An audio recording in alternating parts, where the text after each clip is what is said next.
بالله من الشيطان الرجيم. بسم الله الرحمن الرحيم. ولو أن ما في الأرض من شجرة أقلام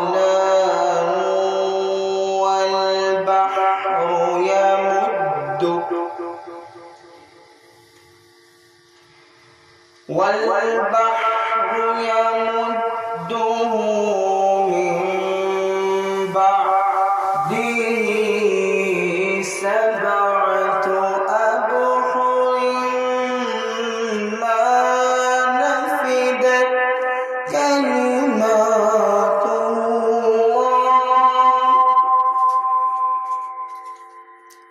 إن الله عزيز حكيم.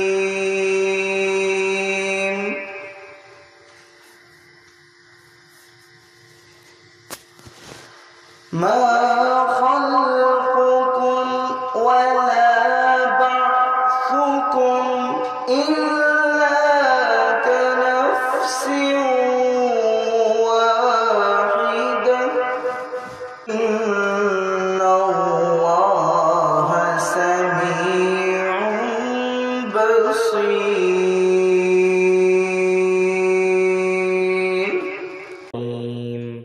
نحمده ونصلي على رسوله الكريم. أما بعد فأعوذ بالله من الشيطان الرجيم.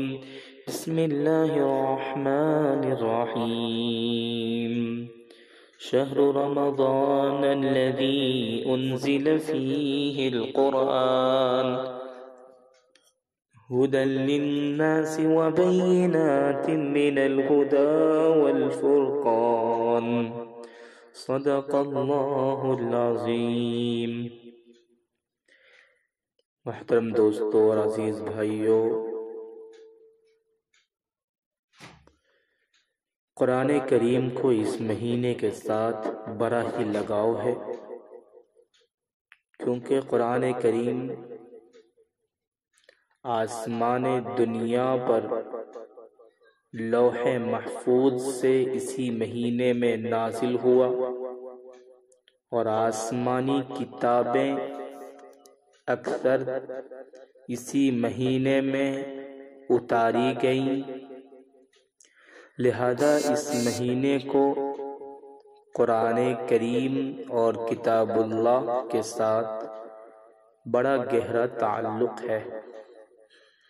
اسی بنیاد پر اس مہینے میں قرآن کریم کا حفاظ کرام دور کرتے ہیں۔ پیارے آقا صلی اللہ علیہ وسلم بھی حضرت جبرائیل علیہ السلام کے ساتھ اس مہینے میں قرآن کریم کا دور کیا کرتے تھے، لہذا اسی سنت کو جاری رکھتے ہوئے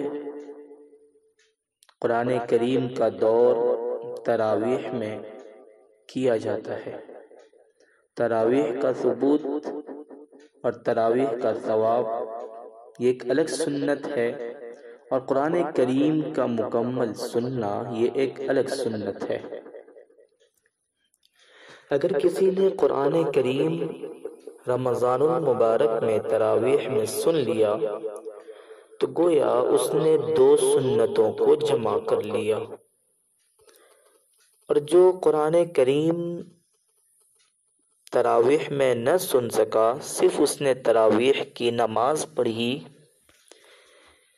سورہ تراویح یا قرآن کریم کے کسی حصے کے ذریعے سے اس نے تراویح 20 رکعت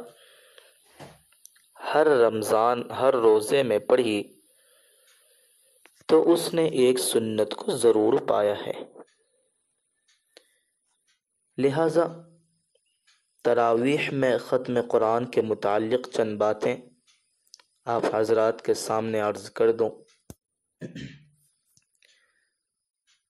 تراویح میں کم از کم ایک بار قرآن کریم ختم کرنا، مکمل کرنا سنت ہے، ایک سے زائد بار جتنی مرتبہ ختم قرآن کی توفیق ہو جائے تو بڑی فضیلت کی بات ہے۔ تراویح میں قرآن کریم ختم ہو جانے کے بعد دوبارہ سے شروع کر کے سورہ بقرہ کی ابتدائی آیت پڑھنا درست ہے۔